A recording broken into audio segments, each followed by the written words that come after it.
I'm going to start recording right now, just so you know.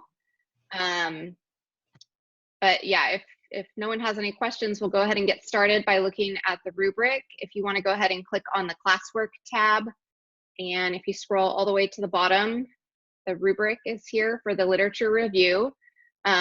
You should all have finished or be, well, the annotations are due today, so hopefully you have those all ready to go, and you're ready to move on to the writing component now.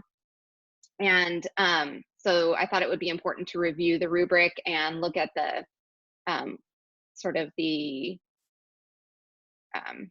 highest point value on the rubric for each of the categories to make sure that you're kind of staying focused on that as you're writing. So the first part is the research.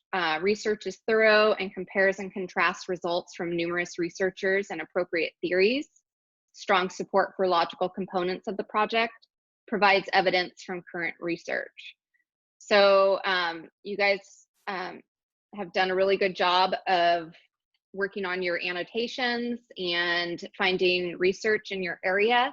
Remember, you're going to take us as the reader, you're going to be the expert on the research, and you're going to take us through sort of that, that journey in your paper as far as what the experts have said, what kind of conversation has been had about this topic.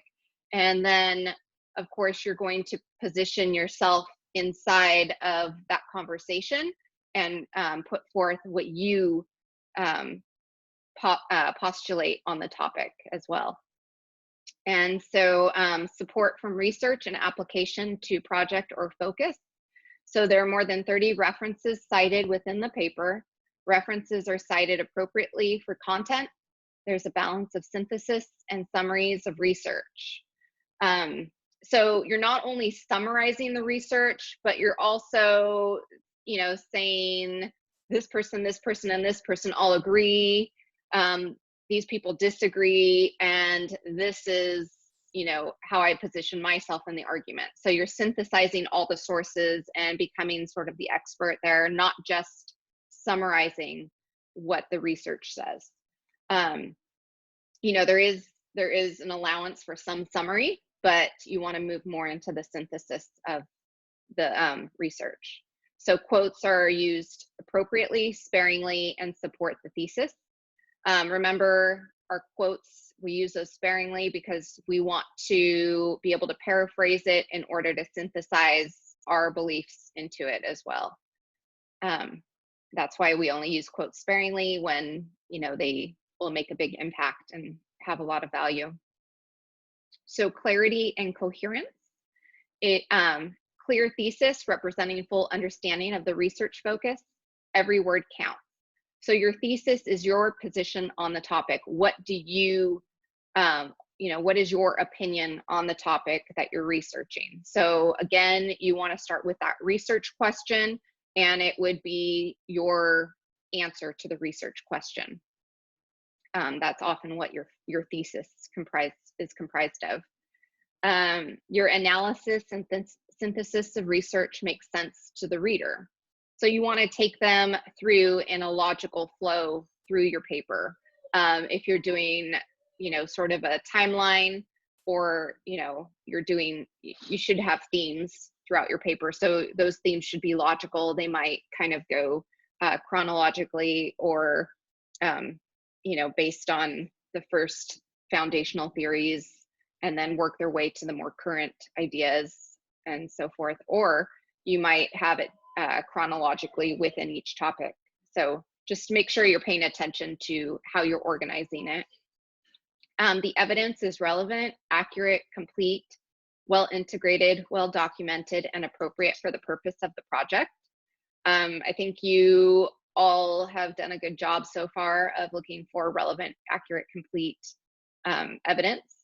And, you know, I know that's been a big commitment that you've, as you've been working on this. So organization is logical, and appropriate to the project. Again, you know, are you working with themes and organizing those themes in a logical fashion? Paragraphs are well developed and appropriately divided. Ideas linked with smooth and effective transitions. Introduction and conclusion are effectively related to the whole. So that's pretty straightforward.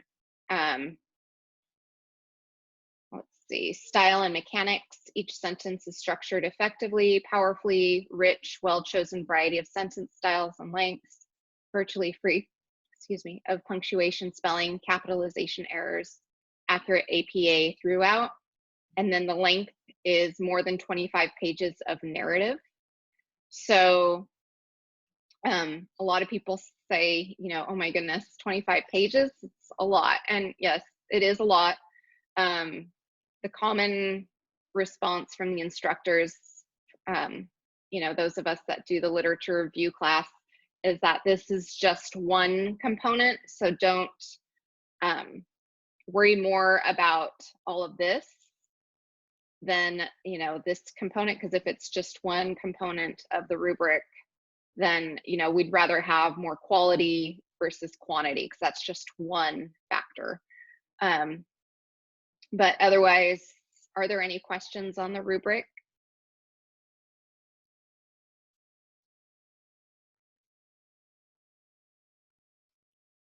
No? Okay. Just feel free to unmute yourself or chime in if you have any questions on anything.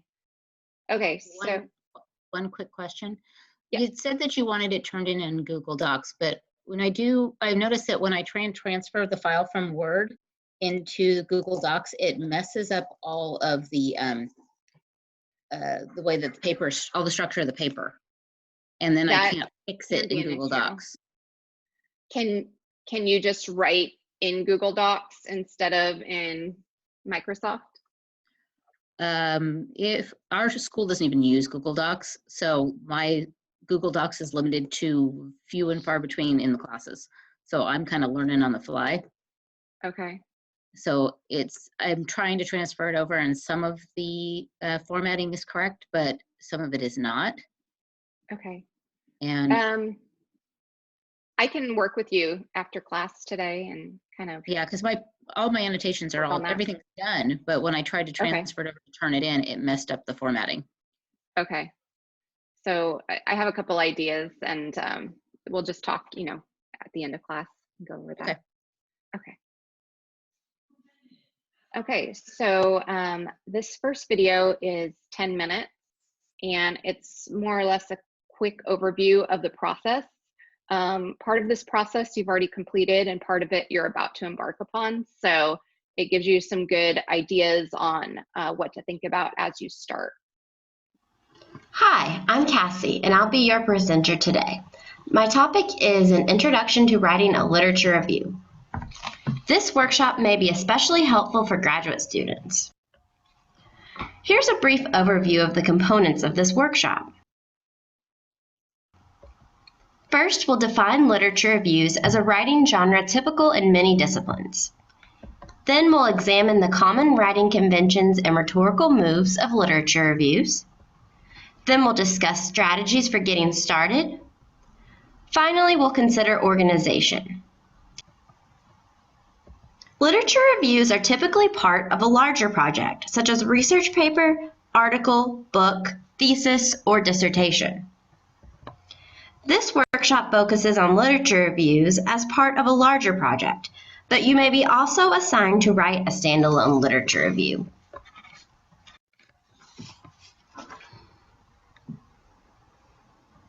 A literature review has two related purposes. First, to evaluate existing research related to your topic, and second, to position your argument within the existing research. A common misconception of a literature review, likely due to the term review, is that it is simply a summary of existing research. Literature reviews are not contextualized summaries of potential sources. Instead, they show the relationships between existing research and your project.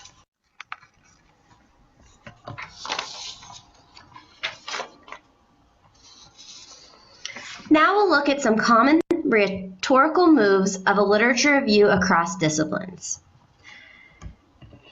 Synthesizing sources, identifying a gap, and positioning your argument. Let's look at an example passage of a literature review that synthesizes sources. Remember that earlier I defined one of the purposes for literature reviews as an evaluation of existing research related to your topic. I also emphasized that literature reviews are not decontextualized summaries of individual sources. Instead, they show the relationships between the existing research and your project. This literature review passage is on the topic of graduate education. The different colors represent different individual sources. The underlined phrases show how the author synthesized the multiple sources into shared concepts. The author shapes these individual sources to create new meaning through showing relationships.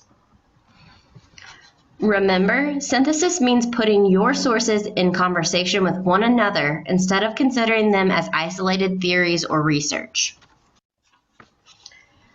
Next, identifying a gap.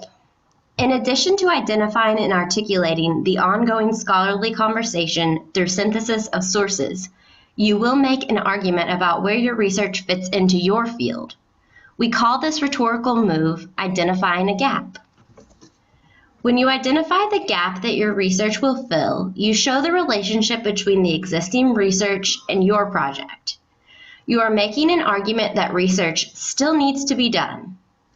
You may use language such as, while several studies have addressed blank, this study focuses on blank with attention to blank. Finally, you will clearly position the argument of your project within the existing research. You may identify the research questions you intend to take up and which research themes are most relevant for your project.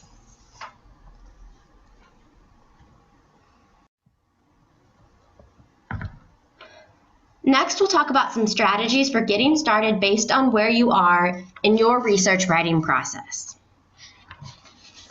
Getting started on organizing and synthesizing my sources.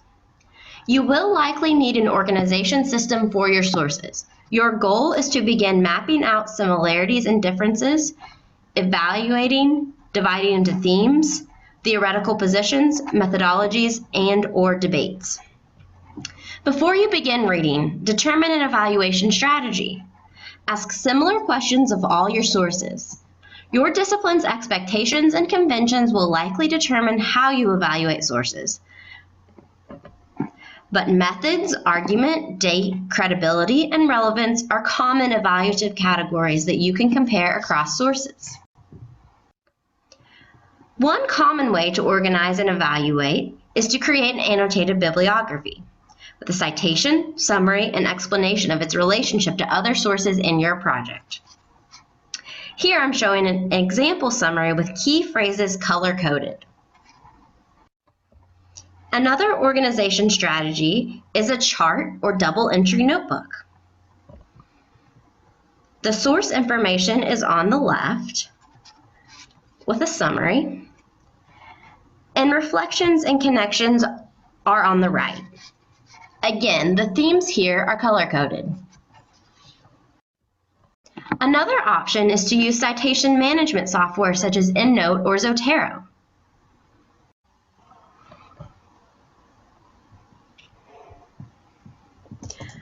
Both will allow you to organize your sources.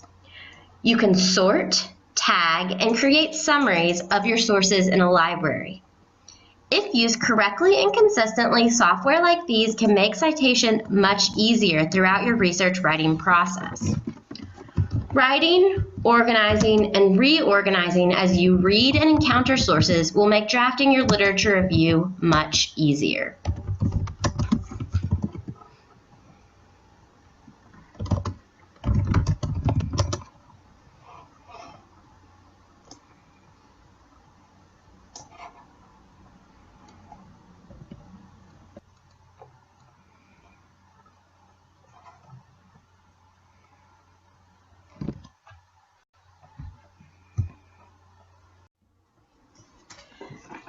Brainstorming for articulating the gap and positioning your argument. Here are some questions to help you begin brainstorming when you are ready to articulate the gap in current research and position your argument. You will likely to need to have a good grasp of most of the existing literature before you can identify the gap your research fills. You may ask yourself, does my project extend the current research? Does it challenge or question the existing research? Does it pull together two or more previously unconnected threads? Does it apply or forward the research in a new context? You will want to have a clear sense of your initial research questions and how they developed. Then you can answer the how question.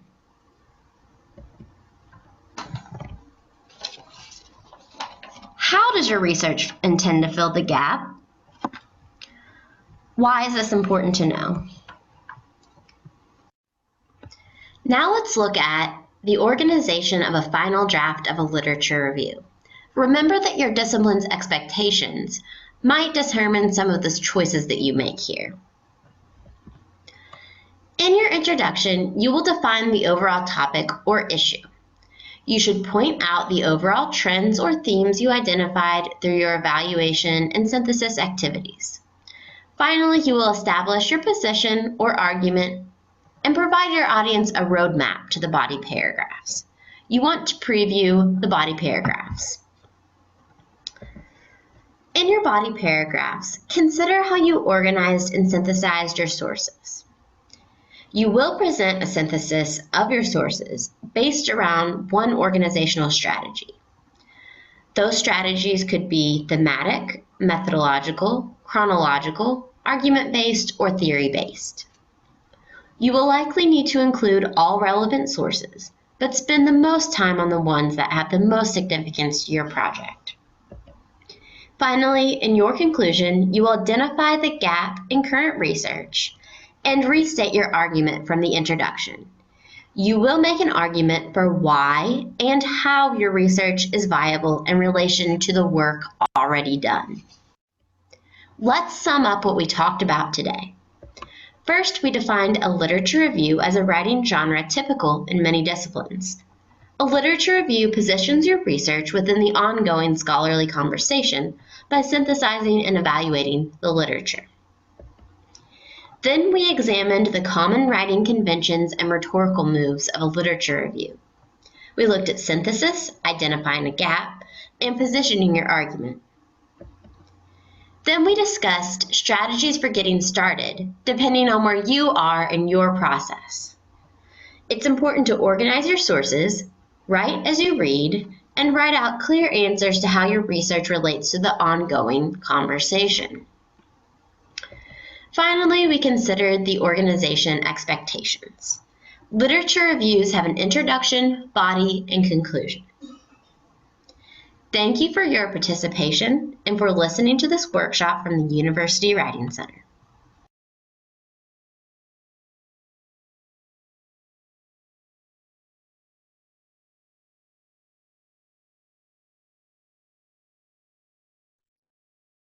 Okay, so this next video here goes into a little bit more detail about how to organize some of your ideas and just gives a slightly different perspective.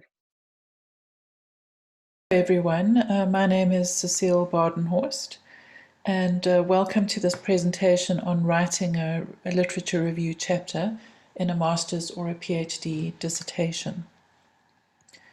So the presentation is about all the things that go into writing a literature review chapter. It's one of the most difficult chapters in a thesis to write. It's very complex, and there are multiple things that you as the author are trying to do and that the reader expects to see. So one of the reasons why it's so difficult is because you have to write with the authority and sophistication of an experienced scholar. It's a cognitively difficult chapter to write. You need to pull together theoretical perspectives, conceptual debates, and previous research perspectives. And one of the most difficult things is that you have to write through others' voices. So you're using the texts in order to construct an argument of your own. And somehow through doing that, you still have to make it your own. So you really are writing through the other texts, using the other texts, and then pulling together an argument of your own. That's what makes it so complex. The purpose of a literature review in a dissertation is to establish the scholarly significance of the research problem by showing previous research in this area. So for a PhD, the scope of this will be much larger, whereas for a master's, you would need to provide less evidence of the scholarly significance. You wouldn't need to provide an overview of the entire research field. Your research overview will be much more specific. The other thing you're doing, particularly with a PhD, is that you're providing a conceptual framework or some kind of perspective for this thesis. Now, not all disciplines require conceptual frameworks, but at some point you will be discussing what approach you're using or what framework you're using, and it's usually in the literature review that this happens. So what are you required to do in a literature review? You're required to be able to see the broader debates in the field. So to be able to see what the big discussion issues are. You're required to be able to see what the connections are between papers and between authors, and which author has generated a range of discussions and how authors connect or disagree with each other. You're also required to show how research is connected, either theoretically or from a particular perspective, or perhaps a particular way of looking at that research or using data in a particular way. So you're required to show the connections in the field. What you're required to do is to understand the gaps in the research, and particularly the gap that your research is going to fill. And generally, you need to, what they're looking for is that you have an awareness of the field. So one of the important things to think about in writing a literature review is that it's a process, and it's an iterative process. And by that I mean it's something that you come back to over and over again. So you begin by reading, but you might come back to that article at a later stage and reread it. So you go through this process of initial thoughts from reading, writing, going back to articles, getting different thoughts, maybe finding new discoveries, writing some more. So it's this process that involves, revisiting papers and readings. And the other thing to remember, because the literature review chapter is often one of the most overwhelming chapters, the other thing to remember is that you begin the process as a novice, where you may not know the literature that well. You may not know the field that well because you might not have done that much reading in it. But as you begin to read, you begin to understand the field and to begin to see what the debates are. So the more you move through the process, the more confidence you'll develop about the literature. And then, of course, towards the end of your PhD or your master's, you'll be much more confident about the field that you're reading in. So just keep that in mind when you begin to despair, and think about the fact that it is a process, and you will develop the expertise as you go along. There are three components to writing literature reviews. For me, these three components are important. First of all, you can't write a literature review without reading. The second component is understanding how to write the literature review, what goes into it.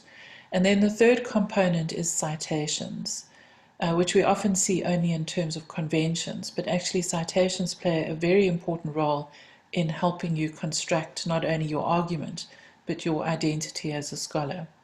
Now, I've developed notes on each of these three because I'm not going to be able to go through them in detail in this presentation, but you can find those notes at my blog, and the address is on this slide. So just quickly to do an overview of reading.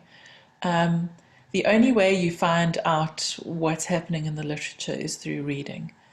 The more you read, the more familiar you're going to become with the literature.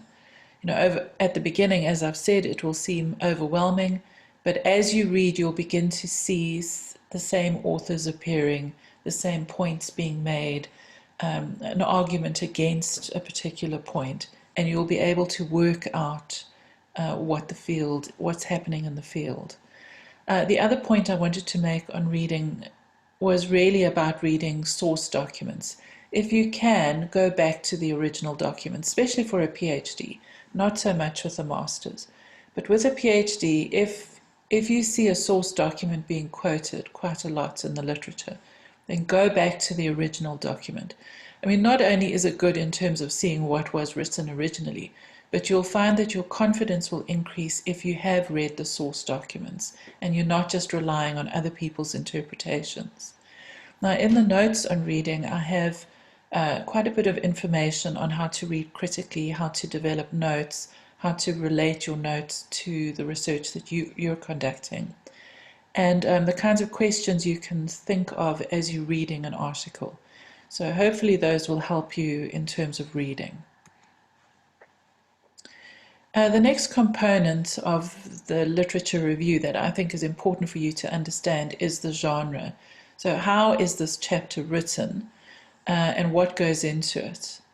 And the most important thing, I think, is to realize that the literature review chapter is made up of a number of arguments. And these are all subclaims in your overall thesis argument or dissertation argument.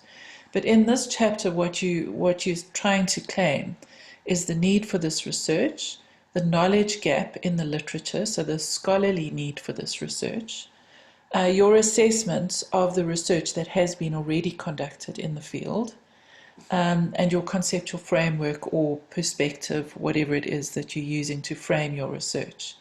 And you might also make an argument about other things. So, for example, in engineering, you might be making an argument about the materials you're using, or in science, you might be making an argument about the models that you're drawing on.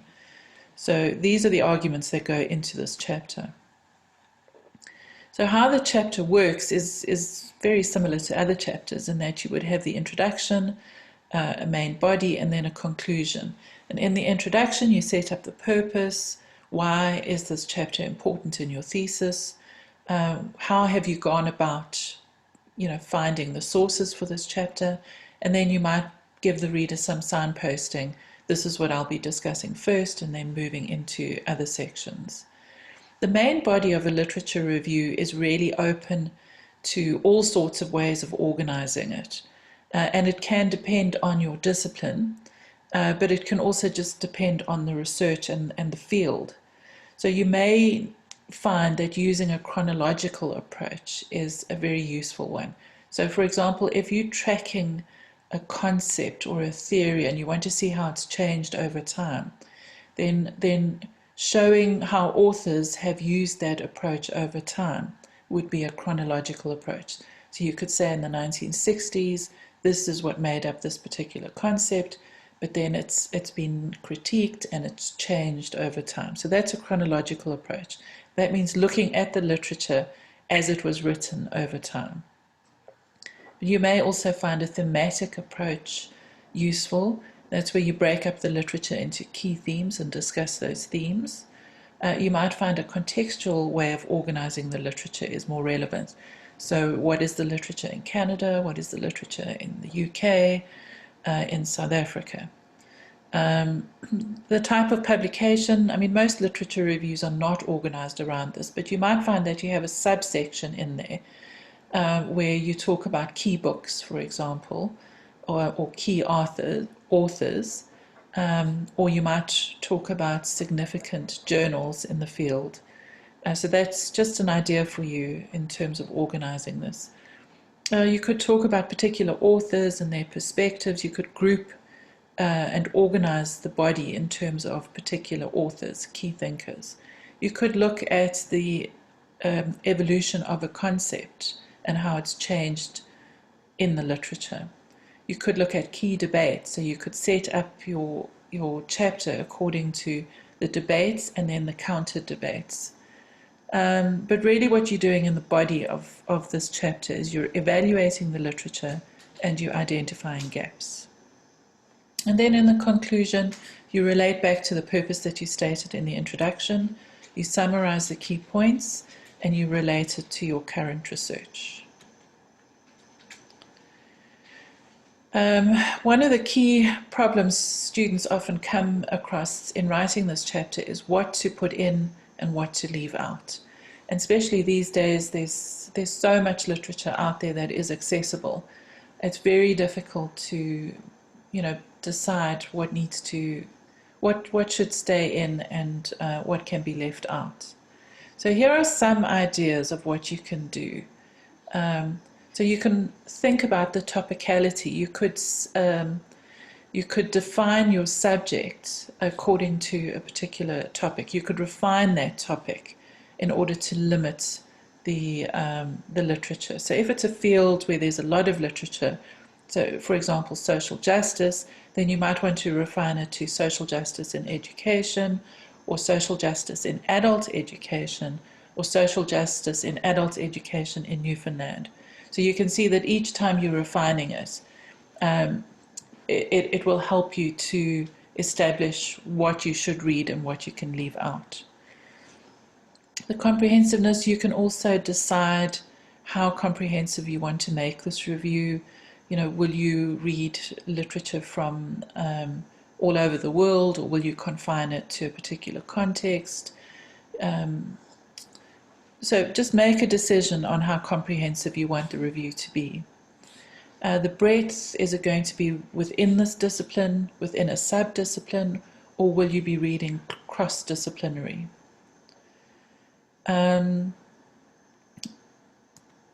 Relevance, this is something else you might want to decide, is what constitutes relevance for you in this literature review, and how does it relate to your purpose. So you can actually set up, when you're deciding to start your search, you can set up these criteria, and you can say, well, I'm only going to look at papers that deal with university students, or perhaps mature university students, or perhaps graduate students. So then you're working out what's relevant.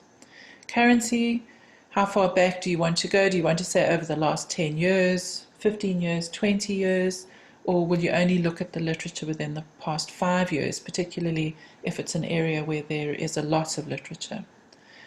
Exclusions, do you have any exclusions that can limit and define your search? Authority, you can look at particular authorities in the field. You can organize your literature review around these authorities. And then availability, and this is something that's fairly outdated now. It's availability, so limiting your search to what is available. One of the things that I find is so difficult for students to get their head around is what the whole chapter means and what it looks like. So I'm using this analogy from Massey, 1996, just to try and help you see what the literature review does. And this to me is a very useful analogy. She says, she has a number of different analogies in the article, but this is one that I found useful. She says it's like trying to follow animal tracks in unfamiliar territory. So if you're in a terrain and you have a whole bunch of animal tracks ahead of you, how do you find out which ones to follow? That's what a literature review is like. You begin reading and you may follow a particular track and find that it's a false track. Or you may read older material and find that that material is not helpful anymore. But in a way, you need to do that in order to find your track. So, whether you go down false tracks or not, you're still learning the terrain. So the literature review then is trying to find which track you need to follow in this terrain amongst multiple other tracks. So one of the suggestions I have, or some of the suggestions I have, is to get help if you're struggling with your literature review chapter. You don't have to struggle on your own. One of the things you can do is look for published literature review papers. So papers in your field that are literature reviews, and they may not be literature reviews exactly on your particular topic, but they may be, on the broader field or on aspects of the field. And those are very useful papers to help you see what is happening in the field, because somebody else then has made sense of it for you. So find published literature review papers in your area. The other thing you can do is to get someone to explain the literature to you, either a classmate, another student, or even a professor or a lecturer. You can set up an appointment and just say to them, look, I really don't understand how this person fits in or where this links to that. Can you explain to me? And, people who've been in the field for a while will generally be able to tell you very quickly how things work, and they might be able to draw a diagram for you to show you how all the components fit together.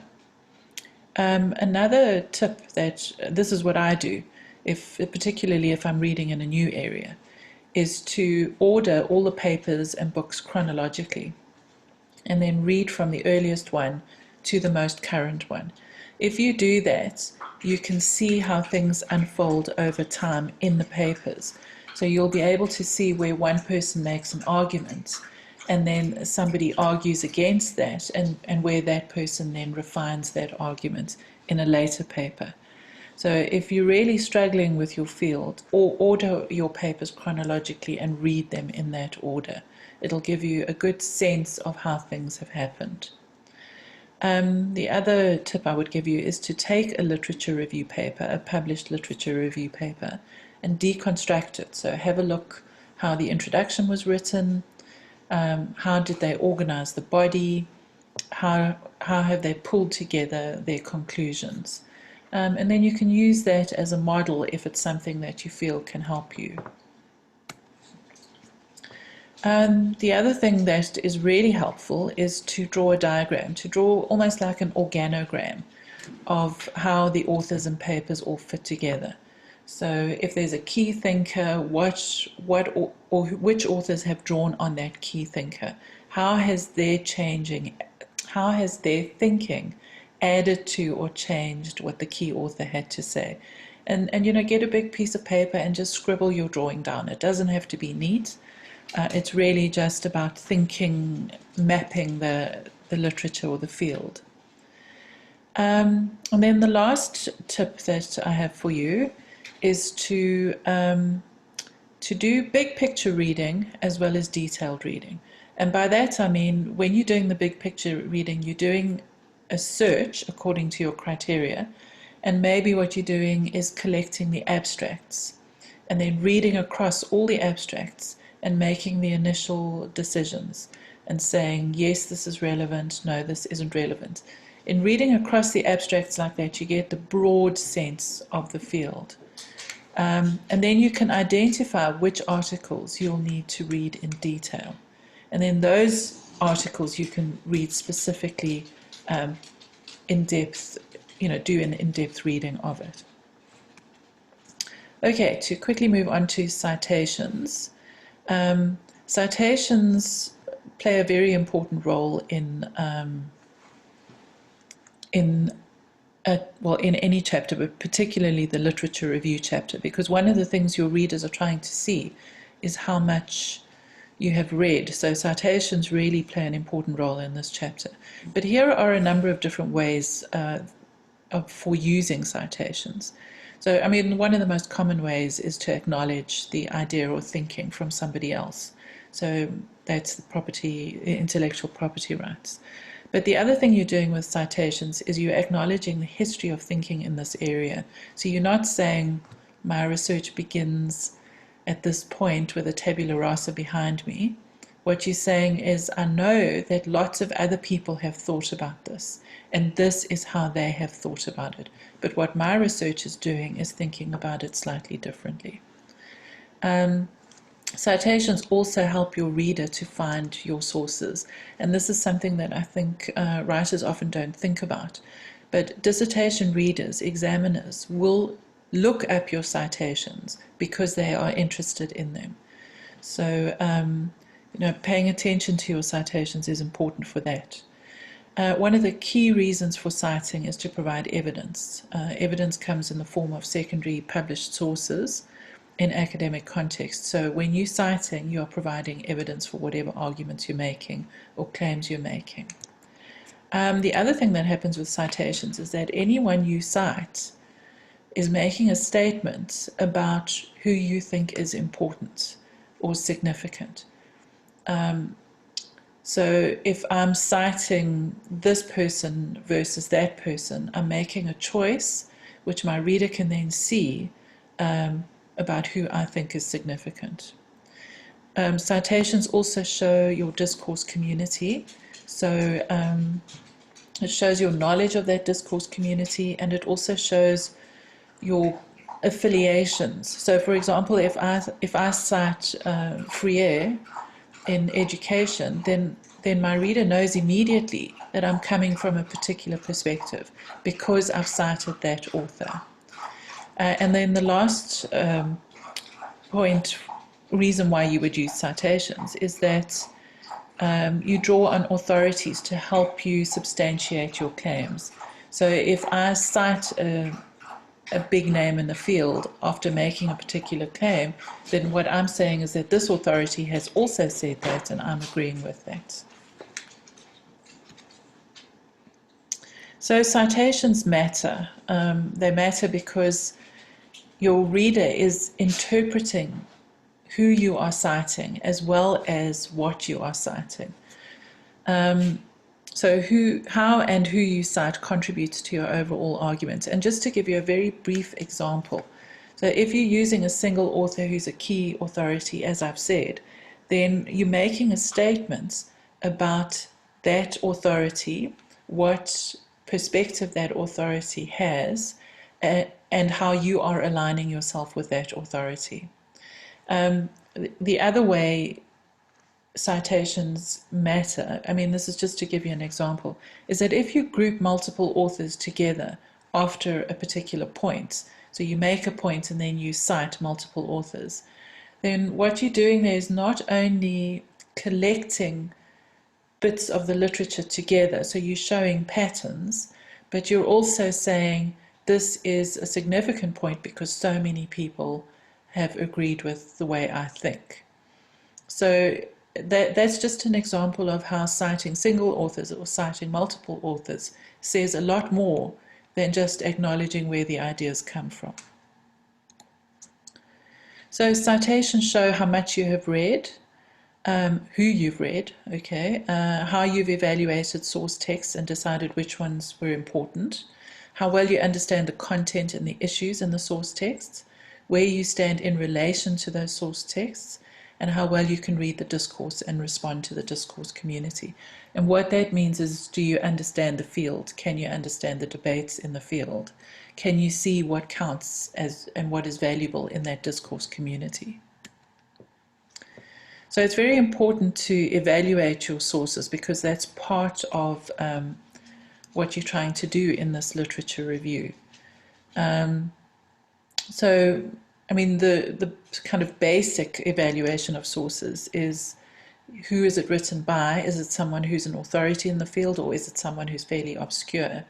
Is this current literature? Has it been published recently, or is it a fairly old text? Has it been published in a reputable journal or by a reputable book publisher? Is it peer-reviewed? And is it relevant to the topic that I'm dealing with? Now, obviously, if you have a text that doesn't fit any of this criteria, you can still make the argument for using texts outside of these evaluations, but you would need to then make the argument and provide evidence. So perhaps you've got a text that's very old. You could make the argument that this is a classic text and that most of the subsequent debates are based on this early text, and you think it's worthwhile to go back to the original text. So literature reviews are cognitively complex, as I've said before, because you begin by writing summaries of relevant sources, but right throughout the process, you're going through this thing of selecting what's important and leaving out. So right from the beginning, even though you're writing summaries, you're making decisions about the material. And you're doing things like comparing, contrasting, working out the validity of sources. You're analyzing the sources, so you're looking for patterns. You're synthesizing, so you're looking for connections. And you're evaluating where you're making judgments based on meanings. So it's a very complex chapter. And one of the ways to work through the complexity is to use Bloom's taxonomy. And if you haven't come across this before, it's a really useful little technique, and it's not meant to be used rigidly. And I'm using an older version of Bloom's, but it's still helpful, even if you want to use the newer version. So I'm really using this as a heuristic to allow you to understand what the writing looks like in a literature review, and how you can adapt your writing to achieve what you need to achieve. So Bloom's taxonomy is a hierarchy of thinking skills, and the hierarchy is dependent on the thinking skill that comes before that. So, for example, you can't understand or comprehend something if you don't have knowledge, and you can't apply it if you don't have knowledge and comprehension. So you can't analyze unless you have knowledge, comprehension, and are able to apply the knowledge. So it works like that across the taxonomy. So how does this apply to literature reviews? Well, when you're writing and you summarize, that's when it's at the knowledge stage. If you can summarize and then apply that to your research, then you're moving from knowledge through comprehension to application. If you can identify patterns and themes across the source articles, across your summaries that you've written, then what you're doing is you're moving into analysis, because now what you're doing is you're pulling the literature apart and you're grouping them into themes, contexts, however you've decided to organize that literature. And at the same time, you're assessing the validity and the relevance of these source articles. Then once you've got your themes, you've ordered your themes, your summaries into themes, then what you need to do is to take those themes and put them back together again, but with more insight. So this is where you're constructing your argument, where you're saying, okay, this is what's in the literature, but now what's important about this? What can I say about this? Why do I need to put these themes in? So you're making an argument around the themes in the literature, and then you're relating those patterns that you found in the literature to your own research. So then you're moving into higher order thinking skills like synthesis. And then the last step in the thinking skills hierarchy is evaluation. And that's where you're looking back over the whole process and you're saying, okay, how can I show that my argument is sound? Or how can I provide evidence for what I've said, what I've said in this argument that I've made? And you might do that through including counter arguments or showing the nuances in the literature. So not everything is cut and dried, and it's not an argument where one person is posing something against another person. You might find that they say yes, but, so there are nuances in the literature. So when you move into that higher order thinking skills, you're really evaluating the whole process. So I hope you can see that using Bloom's taxonomy, it gives you some insights on how to move from knowledge, the knowledge level, which is a lower order thinking skill, where you would write summaries of source articles, to the higher order thinking skills. So the very last slide here is really about some quick strategies that you can use. One of the most common things that students will say is that it's just so overwhelming. The literature review chapter is just too overwhelming. So if at any point you feel like it's overwhelming, you need to break it down into the smallest bit you can find. So perhaps you begin with 2 articles. You read the 2 articles, you summarize them, and you compare them. Then you add another article, summarize, compare. And if you know how to use free writing, then write notes, but also do a free write, so that you have your notes which you would cite in the chapter, and then your free writes, which are really about your thinking around these articles. And just remember that it is a process. The more that you read, just naturally you will begin to align yourself with some authors and not with others.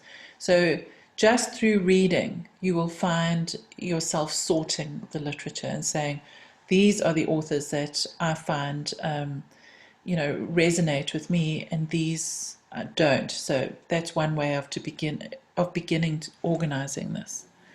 The other strategy I would suggest is to set a time limit for reading, because reading can be a procrastination activity as well, where we spend enormous amounts of time reading and very little time writing.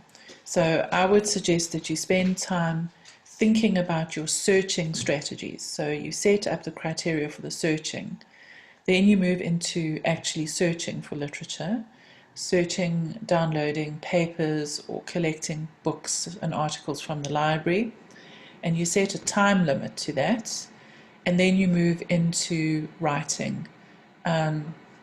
So, you don't have to be rigid about this, but if you set a time limit, then you're saying to yourself, I'm going to start writing at this point. I can still read at a later point, but at this point, I'm going to start writing.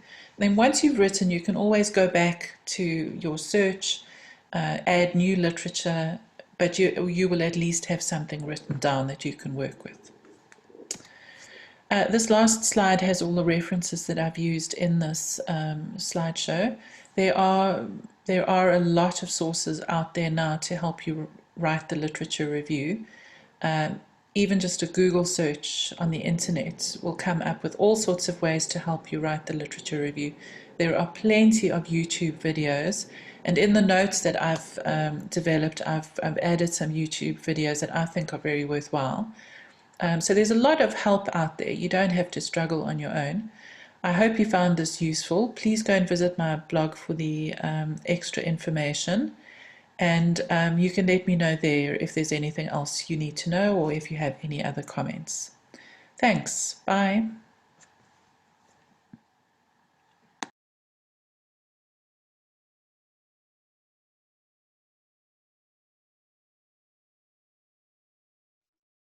Okay, so why don't we go ahead and take a break until 5:40, and then we'll come back and we'll talk a little bit about what we saw.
Okay, so let's go ahead and take a look at the word cloud and some of the ideas that have been presented here.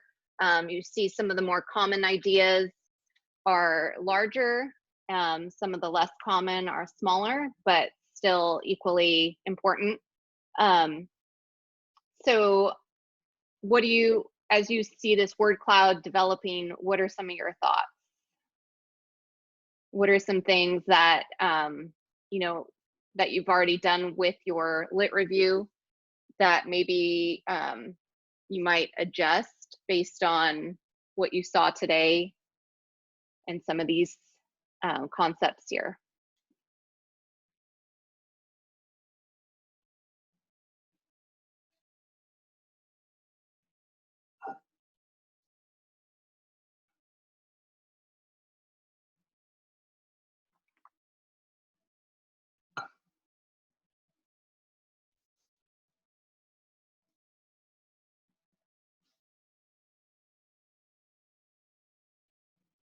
Feel free to unmute yourself.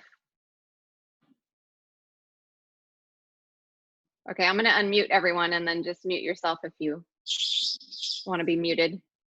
There we go. Okay. Yeah, we I could. was like, wait a minute. We couldn't unmute ourselves. Oh, sorry. So, I think it's just made me rethink my whole outline too. I mean, just kind of going through the process of it all, and you know, putting all your articles in order, and you know, making everything make sense. But because I go off my outline, and it just makes me want to go back and reorganize my outline. yeah, same here. Agreed.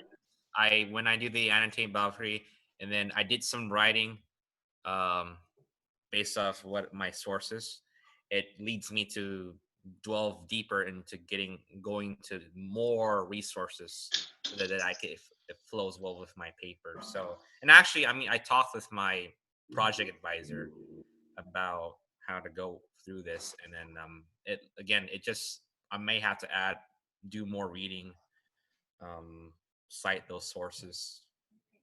So I mean, it's kind of going. It's like you read, you type, you reflect, do more reading, put more into it. Because as you read your resources and as you type your sources onto your paper, you'll begin to see maybe they're. Yeah, Wilson, it actually made me want to change some of my resources too. I mean, looking, I mean, I collected more resources than I was supposed to, but I did that for a reason, because I know that I was going to weed out things that are just not important. Right. Yeah, So- Lisa, I feel you on that. Like, I feel like I need to get more counter or more fill in the gaps, more opposing. I feel like that would make my argument stronger. Yeah. And unfortunately, you know, I haven't heard from my my advisor. So I'm really just trying to myself narrow down my topic even more. And this is kind of helping me, you know, just talking about the pathways of everything, just, you know, where am I going with this? What is my end result? You know, so it's just really making me, like they said, you know, kind of like step out of the box and look at the whole picture. So yeah, I have a lot of reorganizing to do. But it's good that you had an initial framework, right? Because now you kind of know what you want to cut out or add to or rearrange. Yeah, and so actually, it's a process. Yeah, and I actually, from that meeting that we had where we looked at all of our annotated bibliographies, I actually, Michelle, I took on your whole idea. I redid my whole annotated bibliography, and it's been helping me so much.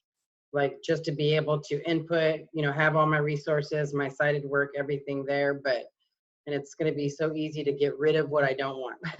So that's been at least a nice organizational tool for me. So thank you, Michelle.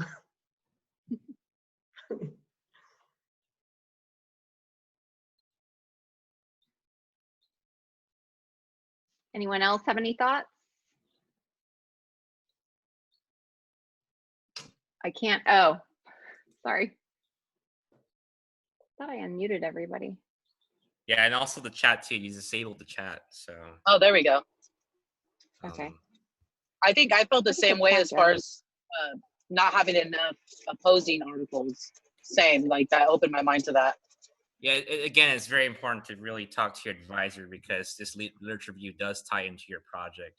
And the more I discuss and it's good that I got the email back last week about it, because the more you talk about the specifics of your project, it will definitely lead you to research specific articles to cite in order to illustrate. Because for me though, it was mostly I could find sources on causes and problems, but I need to find more sources on how to resolve those problems. So that's where I am at right now in terms of my citing the research. I think the other thing that stands out is the setting time limits, because when you're going through these articles and reading, it can just, it's like a monster taking on its own Yeah. life.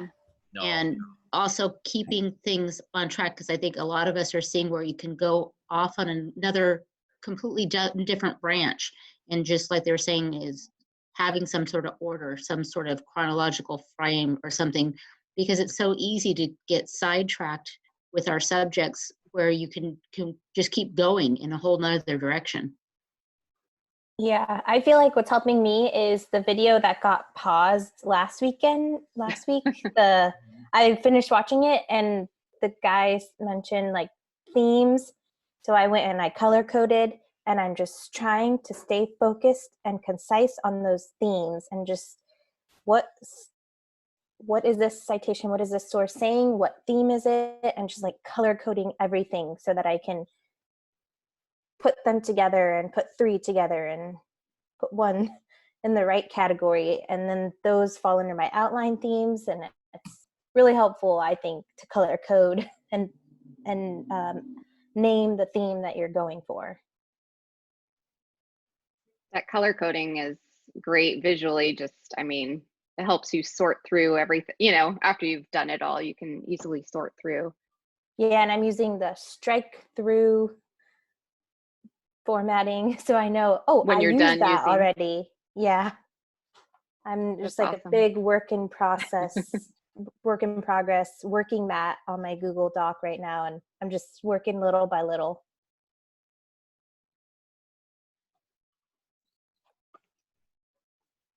I think some of it too is the with all the reading and rereading, it's being able to understand and trying to tie that into your topic, and trying to make it so it does flow together. It's been somebody mentioned it's a monster. It's a growing monster. Oh, it's so true. The transitions are helpful for me, like having that nice transition sentence or transition starter sentence. You know what I'm trying to say? Mm-hmm. Those are helpful to get a nice flow. Are we gonna have time to like sort of read each other's writing like today or next Thursday? Because I feel it's kind of beneficial. We need to read a couple of our paragraphs, because like my problem was just again the flow, because I know what the research is and what they're saying. It's just a matter of how my argument flows once I'm typing my sources. I think the first draft, which is of course a working draft, is due, let's look at the syllabus really quick. I think it's next Next week. I didn't want to say that and be wrong, but yeah. No, you're not wrong. It's the 28th. Okay, yeah. So next week we'll take time and read each other's drafts and give feedback.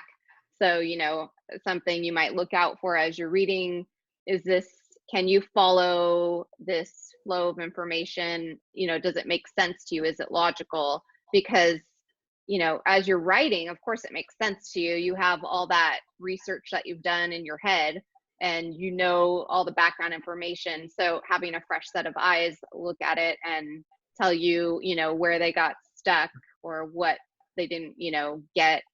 And then you can kind of help, you know, fill in the blanks from there based on their feedback. So that's something that we will do next week for sure. So I'd really appreciate everyone having a, you know, not the entire paper done, of course, but, you know, a substantial number of themes completed, even if it's in rough form, just at least something to work from.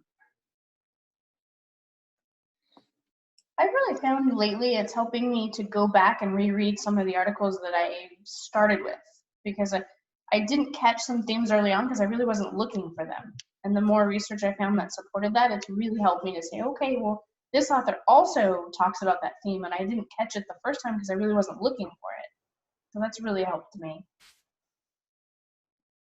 Right, as you're reading more and more articles, you know, you're diving deeper into the body of research and you're uncovering all the elements in that conversation. So that's great. It's great to go back and reread. Okay, I had one more video. I really liked what this lady does here. She kind of goes into more specifics about structuring your arguments. And so it is kind of a lengthy video. That's the only thing I'm worried about. I hate making people sit longer than, you know, 15, 30 minutes max to watch a video. But if you feel like you can't sit that long, that's okay. If you want to come back, and I'm going to post the recording. Plus it's also in the playlist. So if you feel like you're done, you just need to go write, or you need a break and you're going to, you know, work on a lot of writing and get to this later, that's fine. But I'm going to go ahead and play the video. And for those of you who want to stick around and watch it, you're welcome to. And for those of you who need to do something else, you know, feel free to do that too and come back and check this out. But she does do a really good job kind of helping you, showing you examples of how to structure some arguments and count, you know, how to identify and, you know, examples of identifying gaps, as well as commonalities and so forth. So the actual writing of the literature review. But that's all. But any questions before I get into that? I'm having an issue putting my annotations in Google Classroom because when I did my annotations, they're not in my TCSJ email, they're in my school email. So I could work on it at work. I just need help getting it to you, unless just sharing is okay, because I've already shared it with you. Okay, yeah, sharing's fine. So when you submit it, just to make me a note that says I shared the document with you, and then click submit. You know, don't worry about attaching it. Okay, yeah, because it won't allow me. It says it's not my document, but it's just because it's not from my TCSJ email. Sure. You can also share it with yourself and make your other email account a collaborator. Sometimes that'll work and give you rights, ownership rights. And then once you do that, if for some reason it won't let you attach, then you can make a copy of it from the TCSJ account, and then you will be the owner of that document. I tried that and it told me I wasn't allowed. So oh, wow. Yeah. That's fun. Yeah, but it's shared with you, so I'll just make a note. Okay, that sounds good. And then Tia, your Microsoft Word issue, maybe I can work on that. I think I got it resolved. So I sent it off to you. Yep. Okay. I was playing with it on break. I sent it off to you, and there's more references in the annotation. The ones that are done is 30, but I have a few more in there I want to add to, so I left them in the document. Okay. Okay. Sounds good. Okay, then I'm going to start the video. We're going to talk about a lot of the things that you probably have already read about a lit review, in terms of what it does, what it is, what the purpose is, and so forth. That's kind of general information. But then I have a strategy that I think will be pretty practical, I hope, and show you, okay, well, yeah, I know what it is and I know what I'm supposed to do, but how do I do it? And then when I get all these sources, how do I organize them? And then how do I actually write the darn thing? Because I think that that's where there's a lot of information that's missing. Your professors can tell you, well, do this in very general terms, but hopefully we'll get down into the dirt of it, get our hands dirty, and actually say, well, what verbs do I use? How do I put these two sources together? Okay? I'm going to tell you that I really didn't make up any of this on my own. I'd love to take a full credit for it, but actually what I did was I did two things. There is a wonderful book called They Say, I Say, okay? The Moves That Matter in Academic Writing. And it talks about how to use source material in your writing. It's actually directed at undergraduates, but I think it's so helpful and so practical that it's a book. It's like about that thin. It's not big and it's not little print or anything like that, but it even gives you a list of verbs that may be helpful in terms of saying, okay, scholar X says, and we're going to go through some of these in the presentation as well. Then I found that a lot of times the examples that they give in this book are not helpful to graduate students because they're not in depth enough. And also I had a hard time finding examples as well. So I found a literature review that's in economics, which is not my field, which I found would be really better to pick a lit review that wasn't in my field at all and show you how it could work in any field. Okay, so what I did is I took almost all of the examples from this article, Socioeconomic Conditions of Poverty Crime. So what I've done is I've taken this stuff and just put it together, okay? Well, let's just cover the basics, just to get started. What's a lit review? Well, and that's a good question, because you may be doing a couple of different lit reviews. There are actually two kinds of lit reviews, but basically it's a comprehensive examination of all of the research and all the literature done on a particular topic. That's obvious. You guys probably already know that, okay? But there are two categories of literature reviews, and I want to break it down because I'm really going to focus more on one category over the other. There are two categories. One is a literature review that contextualizes a research study. And for probably 90% of you, and I'm spitballing the statistic here, but for about 90% of you, that's what you're doing. You're doing a study, you're doing a research study, okay, in your dissertation, your thesis, whatever, okay? Or your professor's doing a study, empirical research or whatever. You are then doing the literature review that justifies the study, correct? Okay. If it's a journal article, if it's and you're doing the research, if it's a dissertation, if it's a thesis, that's what you're doing. There is one other kind of literature review, though, and I think it's important to just touch on it. Okay? And that is a literature review that is a study in and of itself. Okay? You can actually publish a journal article that is in and of itself a literature review. All right, so for example, if there's a topic that's very mature and there's a lot of literature written on it and it would advance knowledge in the field to do a literature review on it, that would be helpful. There's also a literature review where it's a new or emerging topic, and it would be helpful to gather all of the literature on this new or emerging topic. That's suitable as well. The other part that is helpful too is I've seen some literature reviews that combine, if there's a topic that's interdisciplinary and nobody's looked at the interdisciplinary part of it, they bring in multiple disciplines on the literature review and advance the knowledge that way. That second one is not really what we're going to talk about today, but the concepts will apply.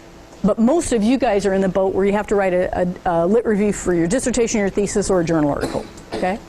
All right, so let's go move on to the next step. What's the reason? Why would you write a literature review? Well, my professor told me it was part of my dissertation. It's a chapter in my dissertation.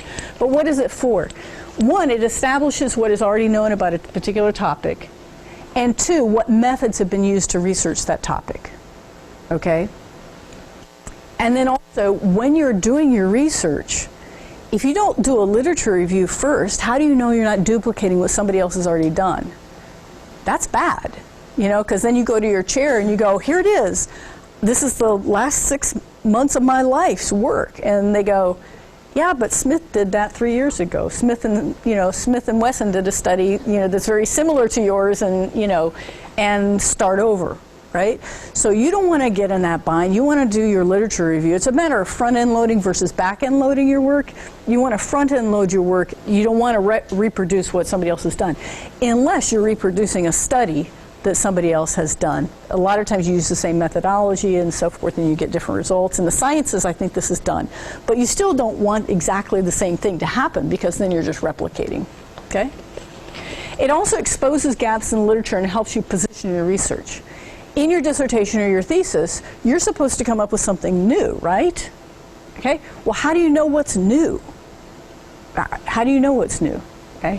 At the one of the last slides I'm going to show you is then how to find the gaps in the research, because I think that that's a little difficult. Okay. I've done several literature reviews, and these are the questions that I ask myself, and these are the questions that people ask me. I think the big question is, how much literature do I need to look at? I could spend probably the next 5 years of my life looking at the literature in this field, and that's depressing. So how much? What related ideas do I need to explore? Subtopics or overarching ideas? A lot of times you're looking at a topic, but that topic has subtopics, correct? Or that subtopic has overarching topics. How do I know? Okay, how do I know that I need to go to related ideas? Well, you need to just start swimming in the literature and figure it out. But let me give you an example from my latest lit review. So I'm looking at plagiarism, okay? Just the concept plagiarism. But what I really started with was academic dishonesty. And I realized that that was too big a topic. And I got myself in the literature, and I got myself just in a real tangle, because there was so much literature on it. I go, well, how am I going to write about everything? I can't. Okay, is there a bigger topic that I need to look at? Or is there a subtopic that I need to look at? And one of the things we were talking about before this started was the idea that you're trying to decide on your dissertation topic, and then you need to do your literature review. You may swap that. You may go ahead and start the literature review and then expose a gap in the literature and then find your dissertation topic. That's what happened to me, and it was really helpful. Is there certain literature that provides a better couch for your study than others? And that's how you can also discriminate whether you're going to use a piece of literature in your literature review. Okay, and a related question that may be a duplicate question but more practical for you is, why use a particular instrument for my study, or why use a particular methodology for my study? Okay, in the hard sciences, if you're looking at laminitis, which is really fascinating to me, if you're looking at laminitis, scientists have been looking at this for a long time. Have they been looking in a different way at the problem than you're looking at it? He's using a new method or approach. So why use a different method? Because the other methods haven't been working. See what I'm saying? You only know that when you look at the literature, though. What's been done before to tackle my particular research topic or problem? The next step is finding the literature. That would be good. Some of you have found too much literature, and we'll deal with that in a few slides. But finding literature, how do you know you can find? One of the things that I think, I'm going to show you the details of every one of these suggestions, but one of the things that I think is sorely underutilized is your subject specialist reference librarian. When I talk to the reference librarians and the subject specialist librarians, they go, we just want people to come see us. We love to work with people. And so they're like waiting for you. They're waiting, their arms outstretched. Let me help you. Okay, so take advantage of that. It's free. Okay. The other thing that I think is helpful is, how do you find then good sources? I swim through those databases, the library databases, and I'm completely overwhelmed. How many of you guys find that to be true? I look in there and I do like a search, a topical search, and I get 18,000 hits. And I go through and I go, well, how do I even know that this is a good source? How do I even know that this is something that will be helpful to me? Because one of the things in your literature reviews, the question you ask, how much literature do I need to look at? You're not going to be able to look at all the literature if you have a big topic, correct? So how do you know who are the scholars that you really need to cite? And how would you do that? Really, you want the big players. You don't need to mess with the little guys. You want the big scholars, the big players in your field, correct? I don't know about you guys, but when I first research a topic, I don't know who the big players are. Do you? I don't know who the big players are.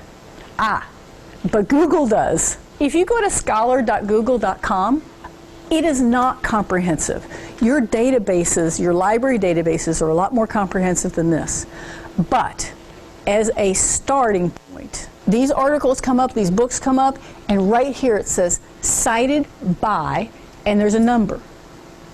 This says cited by 45, so that's 45 other scholarly sources cited that source. So if you're overwhelmed with the amount of literature you're looking at, you only want to find the big players in the field, right? So if it says cited by 2, which that would be my journal article, right? You may not want to mess with it.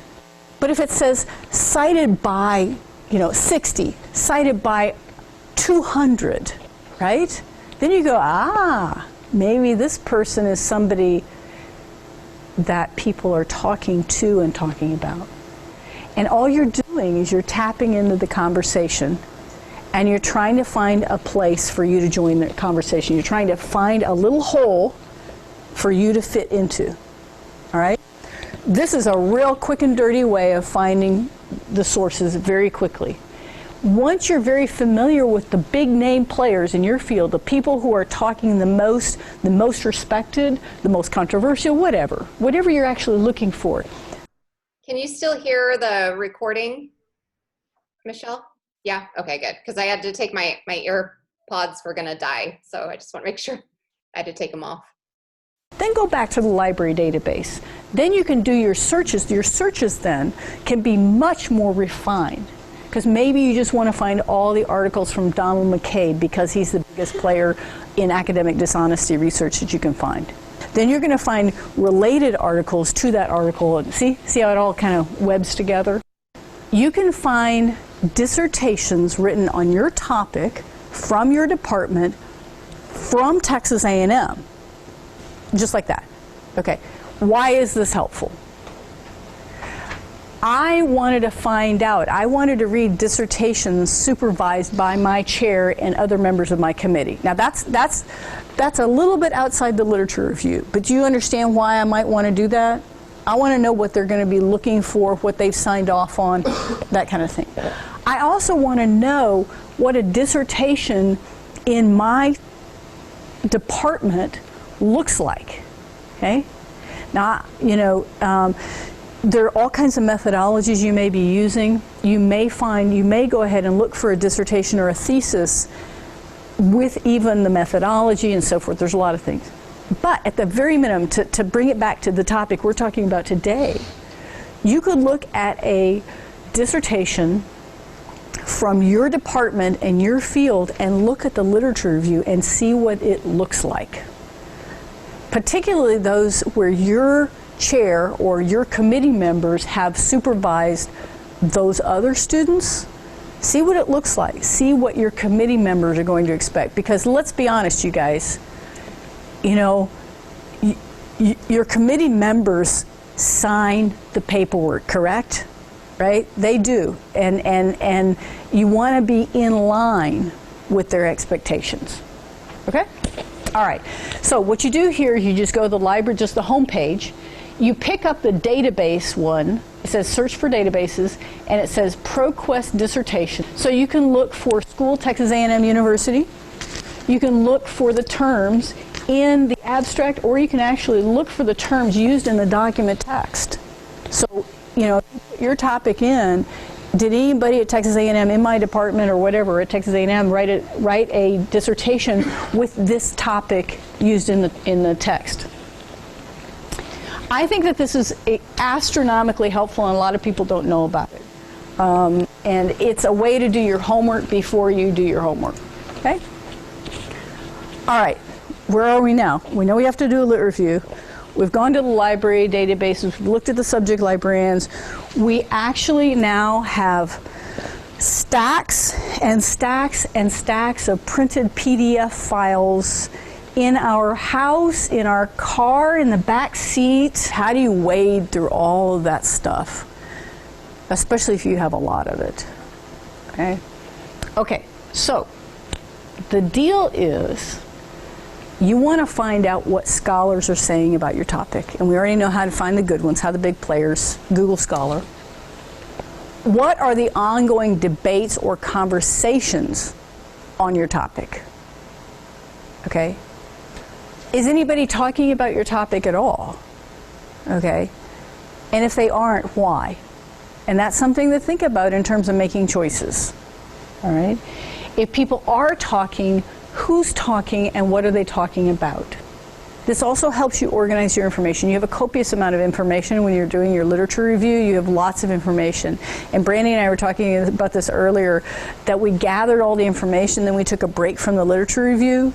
And when we went back, we had no idea where to start again because we had forgotten everything that was in every article. We didn't really forget, but we kind of did, because you almost have to be concentrating on that topic intently.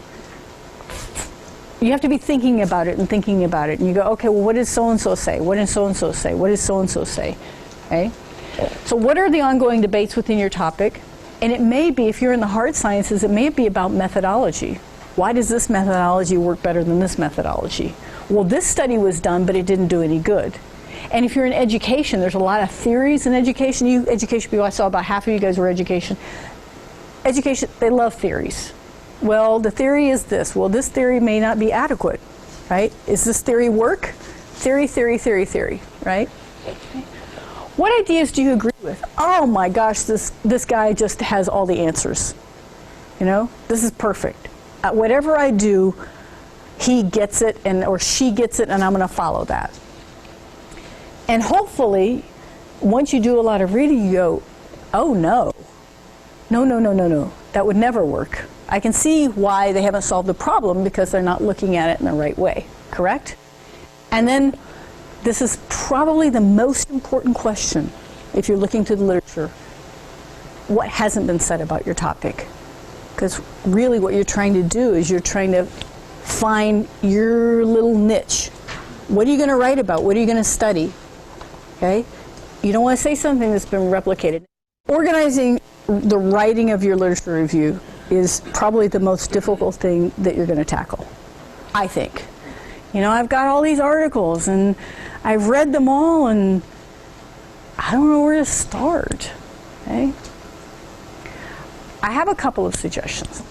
You probably have a good sense of where the conversation is.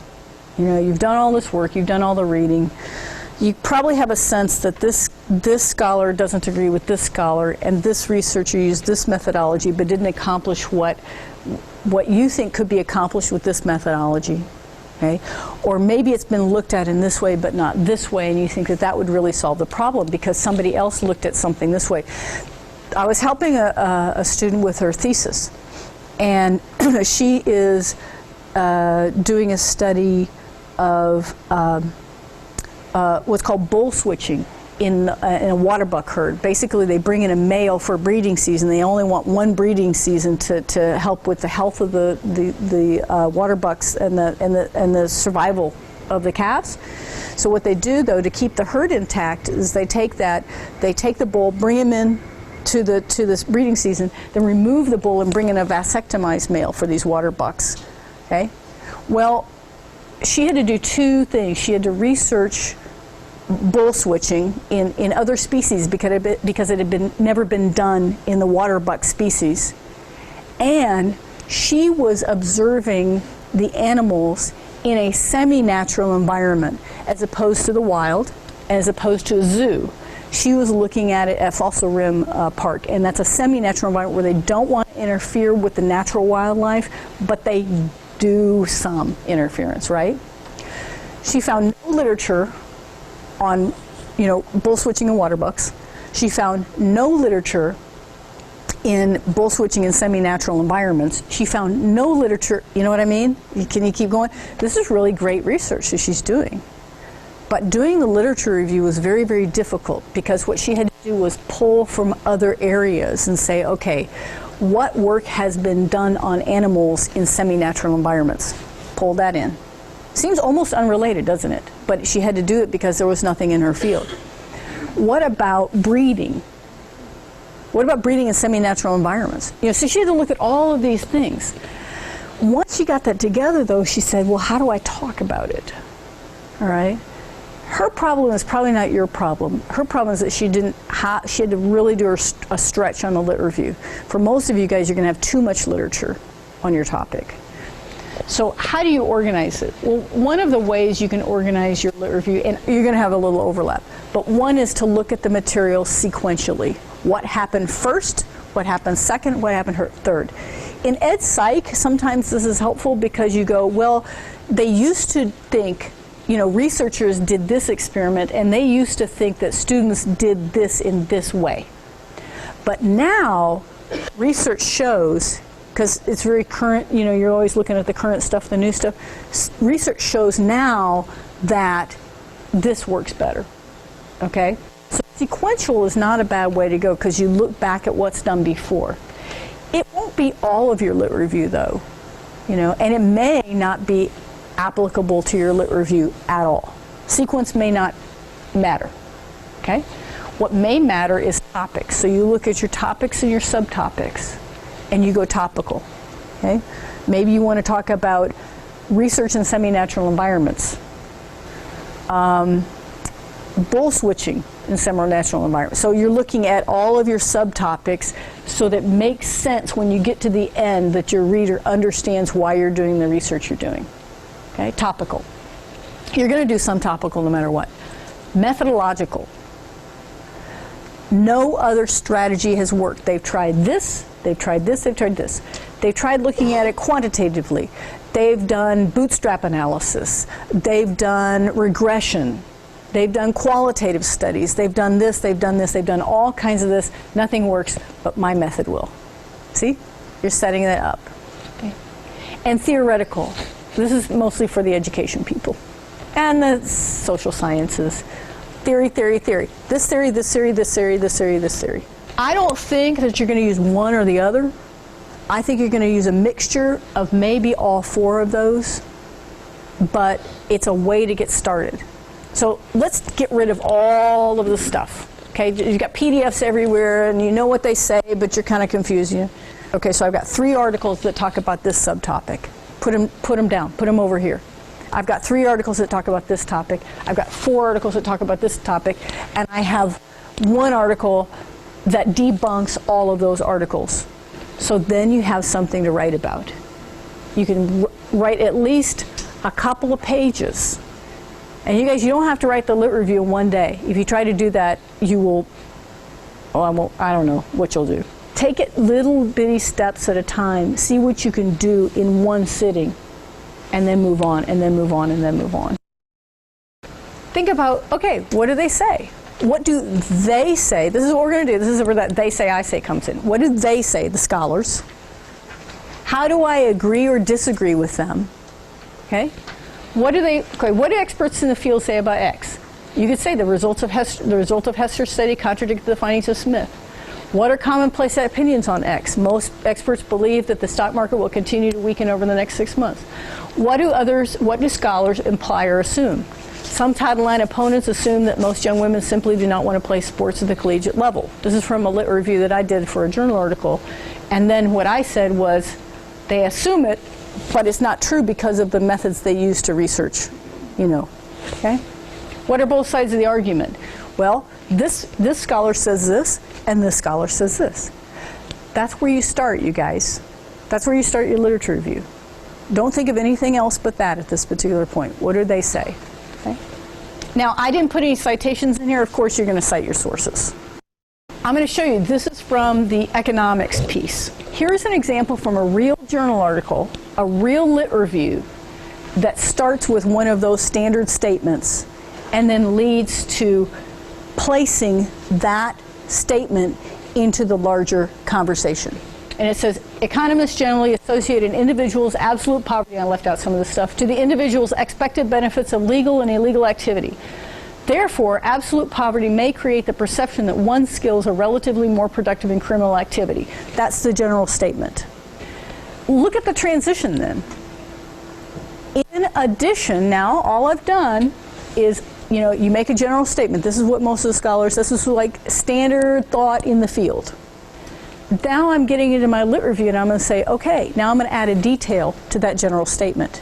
And I'm going to use Lott. In addition, Lott postulates that the poor are more likely to engage in criminal activity, yada, yada, yada. And what am I doing here?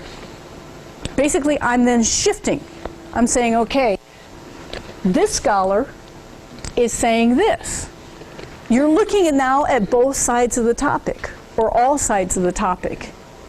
And you're saying, okay, this is the general thought about this. This is what this scholar says about this. But this scholar says this. Okay? Easy, just using transition words, general statement leading to, now you've got two sources out of the way, right? You only have about 50 or 60 to go, right? No big deal. I'm just kidding.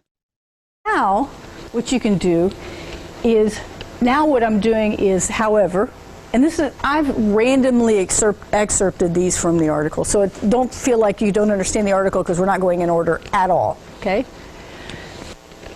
The author of this lit review says this, stop. In contrast, I'm switching directions here, in contrast to these views, other researchers hypothesize that community and family structure are linked to property crime only if they're associated with relative poverty. General statement, correct? For example, now I get to use a source again. A literature review is not an annotated bibliography, because annotated bibliographies do not position the literature. Okay? They just state what the literature says. Your job in a literature review is to position the literature and show that you understand the conversation. Okay? That's the difference. That's a really good question. Actually, doing an annotated bibliography is not a bad way to start your literature review. It is a way to stay organized. But the annotated bibliography would be the first step in gathering the information and summarizing it. Then the next step would be placing it within the conversation. Okay? Meta-analysis has a different meaning in the sciences in terms of, like, really you're talking about a lot of studies and then doing a statistical analysis. But what I mean here is just looking at all of the literature. What of all of those sources, they all basically say the same thing, or they've tackled the same topic in the same way. This is from the economics article. Here's the statement. Empirical results from crime studies generally support a positive relationship between absolute poverty or relative poverty and property crime rates. Now, what he has done in this article is all of the sources that this author has cited here, they all have empirical studies. They've all written articles on, they've all done empirical studies that result, you know, the conclusion is that there is a positive relationship between absolute poverty and property crime rates. Okay? So when you say how much literature should I have, if all of these people have done the same study or similar studies and they've drawn the same conclusion, this is how you cite it. However, empirical support for significant positive effects is not universal. Not every scholar or researcher has found this to be true. Gillespie evidently did not. Either that or Gillespie's countering this argument in Gillespie's research. So once you get the breadth and once you've done the annotated bibliography, you can see this pretty easy. You know, it's going to come together for you after that. How then to attribute the sources? Now, all of you from very different areas. Some of you are going to use IEEE, that's an engineering style guide. Some of you guys may be using MLA, APA. Some of you will just be using a journal article and basing your citation style on that journal article. So I can't make any given statements about exactly how to cite your work. The piece that I'm using is using APA. The piece is from economics, social sciences, so that works, okay? And sociology. But what I can tell you is when you're using source material, there are two ways of attributing the source. And I think this gets to your question. One, you either use the scholar's name in the text, or you use the scholar's name in the citation, one or the other. Those are two choices. Pretty easy, okay? My first one says Scholar X, and now here's a list of verbs you could even use. Scholar X acknowledges, agrees, argues, believes, claims, concedes, demonstrates, disagrees. That's a whole list of verbs.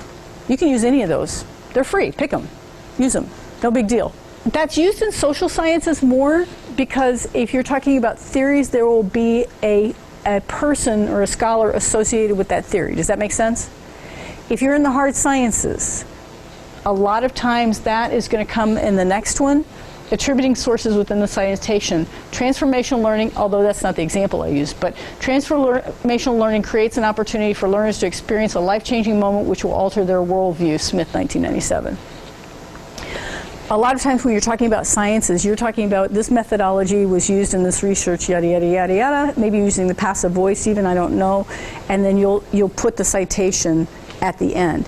Some of you guys use the numerical citations, the science citations, where you use the 1, 2, 3, and then you just go back to the 1 every time you refer to that source. There are all kinds of ways to cite materials, but there are really only two ways to attribute, in the text or in the citation, one or the other. Yeah, that's a really good question.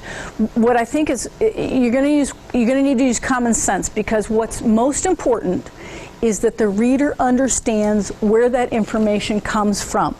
So if you have a paragraph and it's coming from 3 different sources, if it's a meta-analysis, they're all saying the same thing, they all have the same results, you can put it at the end, right?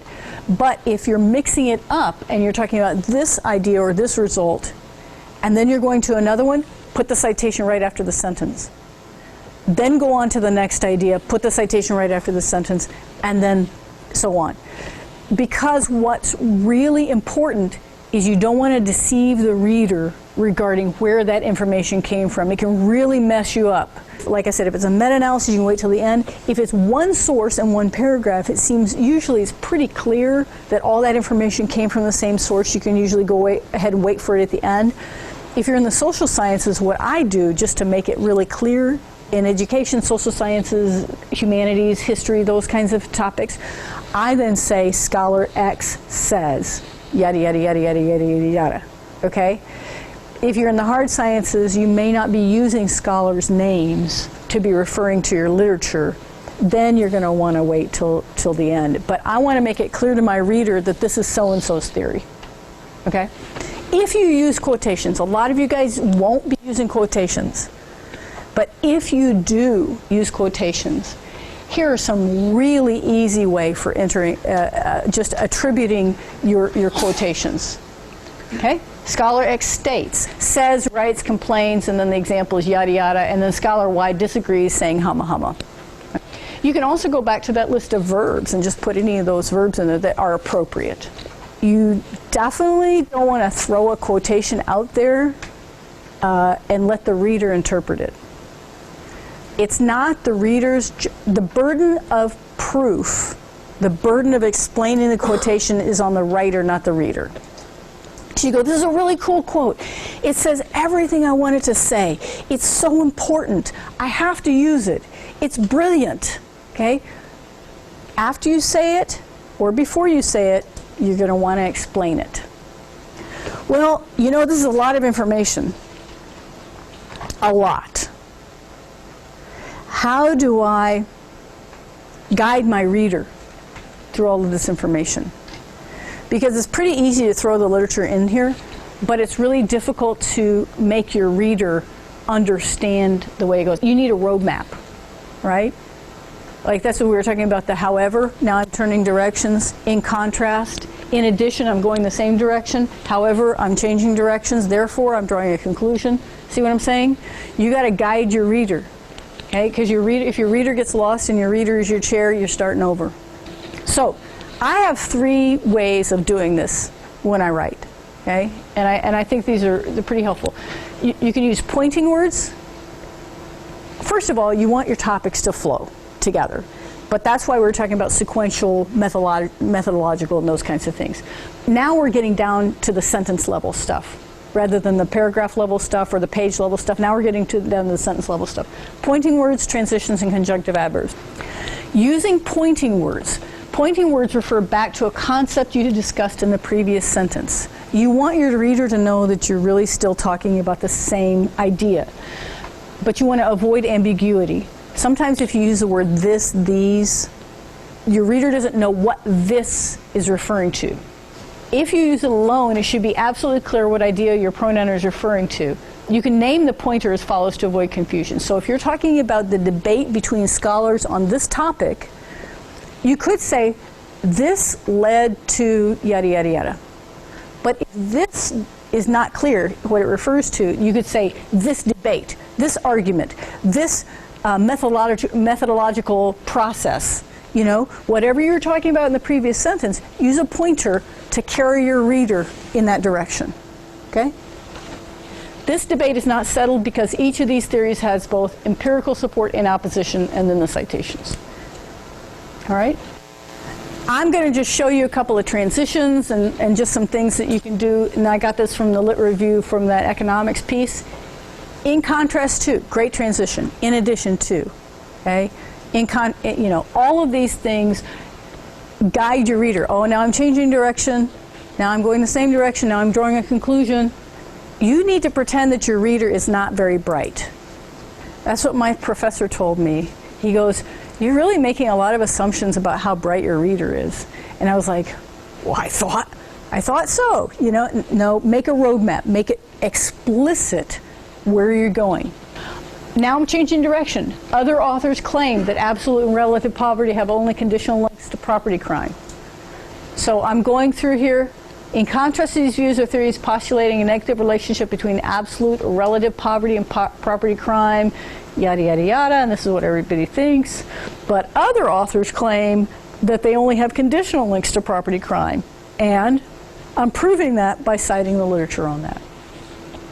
I like this example because this debate looks at both content and method. And sometimes you will be looking at disagreeing with the content and the method of what's going on. This debate, the pointing word, right, is not settled because each of these theories has both empirical support and opposition. You saw that before. Even Cantor and Land's attempt to combine these opposing views, like, okay, there's support and opposition.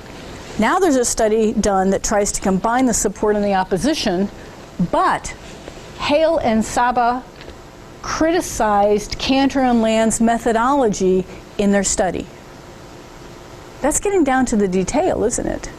If you get this far down into the argument, you are almost ready to take your place in the conversation, correct? You know enough about it to know where the controversies are, what's been done, what's not been done, and now what your topic is going to be. Okay? Finally, the point of the Lit Review is to get to your dissertation topic or your thesis topic or your journal topic. You're justifying it. Okay? I've looked at everything. I know everything that's out there. I'm telling you everything that's out there. You're an educated reader. And you guys, I want to tell you something about your committee members. Your committee members know usually a lot about the topic, but they may not know everything about every theory that you've looked at and considered. So you need to be explicit about that. I knew that I had to be very, very explicit in my literature review because I was making the assumption that all my committee members knew everything about everything I was doing. They don't, because you probably have an expertise because you've been spending so much time on that one tiny, tiny topic. It's very important to realize that, okay? So now you're going to place yourself in the conversation. Your voice is going to be a part of the conversation, and then you're going to show how you built on all these ideas to justify your own topic. Okay, so we've talked a lot about what other people say. As you do your literature review, what do you say? Well, this theory works. Theory works. I like what you said. You said, well, they haven't been using the right methodology, and that's why they haven't gotten to the root of the problem, so I'm justifying my study that way. Piece of cake. Easy. All right? How do I agree with this scholar about this topic, but with a difference? How do I disagree with this scholar? You guys, I'm using the term scholar, but really if you're in the sciences, more than likely you're going to talk about studies. I disagree with this study because they didn't look at this. I disagree with this study because they left out that variable. This methodology, this statistical, they didn't choose the right statistical method to analyze that data. But if we take the same data and we look at it a different way, it's going to yield better results. Do you have something that you're going to have to give up? Is there a point you're going to have to give up? You know, there's some things where I'd said, well, I would love to do this, but that is not possible. So I'm doing this because it's as close as you're going to get to that. How do you justify a short study or whatever? And then how do I impart the importance of my argument? You should be passionate about what you're doing. The other thing you're going to want to do is draw conclusions. So you put yourself in the argument and then you draw conclusions. Say, this is what I'm going to do. I've looked at all the literature. I know these are my parameters, my constraints, and this is what I'm going to do. This is another way to get yourself in there. Exposing the inadequacies of the current theory. The empirical literature on the impact of young population on crime rates is not as decisive as these theories would suggest. Gosh, you know, the conclusions are not that great. Maybe there's a new study out there waiting to happen. And then sometimes you have to just yank a gap in the research. Sometimes you find a gap in the research, sometimes you just have to make a gap. This is how to make a gap. The theoretical literature does not consistently support a particular relationship between property crime and socioeconomic conditions. Limited by the particular theory and related variables chosen for analysis, the empirical literature often provides support to opposing theories. So what you're saying is the theoretical literature, there's not really consistency there, and the empirical literature also has different results. So what am I going to do for my study? Maybe I'll come up with a new theory, or maybe I'll find a theory that hasn't been looked at and tie it to an empirical, you know, this is where you kind of think, you play with it, you lay it out on the table and you go, what's not been done? What's not been done? And where are the holes? Okay. Sometimes you just find that things haven't been studied, and that's so awesome. Okay? Not analyzed in cross-sectional and ignored in most time series studies, empirical evidence on an inflation effect is meager. Is meager. It's not out there. Ta-da! I have a dissertation topic, right? I have a journal article just waiting to be written because I've done all the literature review and I'm brilliant. Positioning your research. If you're doing a journal article, if you're doing a dissertation, if you're doing a thesis, what you're doing is you're exposing all the gaps, and then you're going to put yourself right in that gap, right in the hole. Okay? Sweet spot. If contextual and situational issues play a significant role in determining the level of academic integrity in their classes, as McCabe asserts, and I've spent, in this particular piece, I spent several paragraphs proving that point. Okay? I didn't just make it up, you know. Then faculty are an important part of the academic integrity equation. Research on faculty perspectives on cheating in general and plagiarism in particular are few and far between, and then I cite a bunch of people. Therefore, right, I'm drawing a conclusion, I'm placing myself in the research. Nothing happening in the research on this topic, people. Therefore, it is the goal of my dissertation to focus on the insights, views, and perceptions of the faculty, an often forgotten component of research studies on plagiarism. I just justified my topic, right? To gain greater insight into how faculty perceive issues of plagiarism in their classes, and even more importantly, how they exist and teach, Now I've got my research questions as well in the second half of that sentence. We've looked at it in a very macro way, but then we've gotten down and looked at the very, very fine details about how to write this thing. We spent a brief time talking about actually how to pull this off. But I'm not going to lie, it's a lot of work, you know, and you're going to find times when you get really frustrated. And you're going to find times when you go, I'm so overwhelmed or underwhelmed because I can't find a darn thing on this, you know, that I just don't know how I'm going to, you know, move on.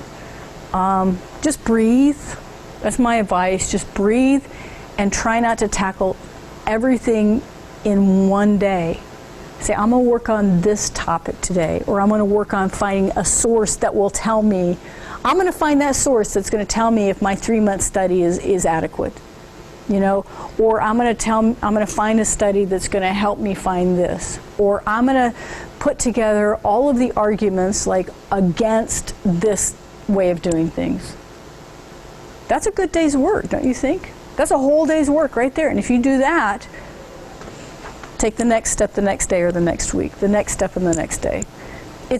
It's daunting, and if you don't break down the task, it tends to be blocking. You get so overwhelmed with it that you're blocked. Back up, breathe. Use just some specific strategies from this, and go one. I'm just going to do one thing, and I'm going to do one thing here. Now, when you get to step 9 or 10, you may go back to step 1. I'm going to redo step 1, but at least you've already gone that far. Okay, don't give up, you know. Thanks for coming. Sure appreciate it. Bye-bye. Hello, everyone. My name is Cecile Baden-Horst. Okay, so any questions? Any comments?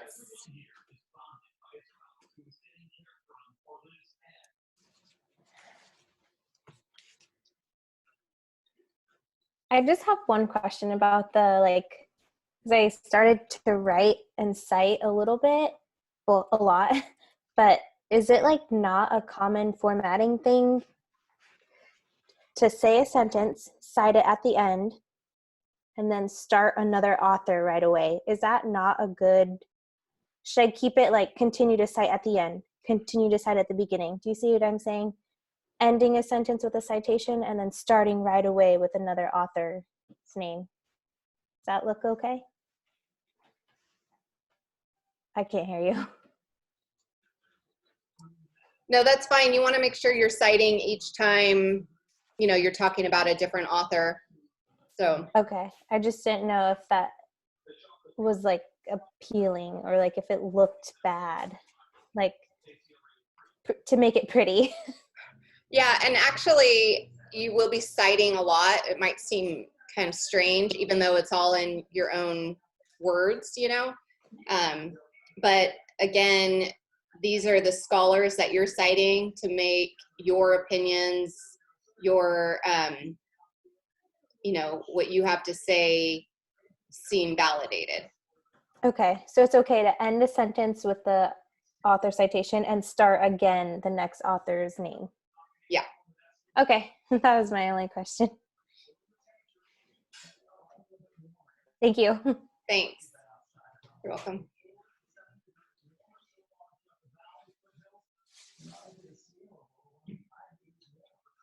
Okay, well, if there aren't any other questions, that's all I have for today. But I will be looking at your annotations and kind of just making sure you're on the right track, submit, you know, and putting your grade in for that. And then as you're writing, go ahead and share it with me, and I can start peeking in at your writing as well. Have a good night.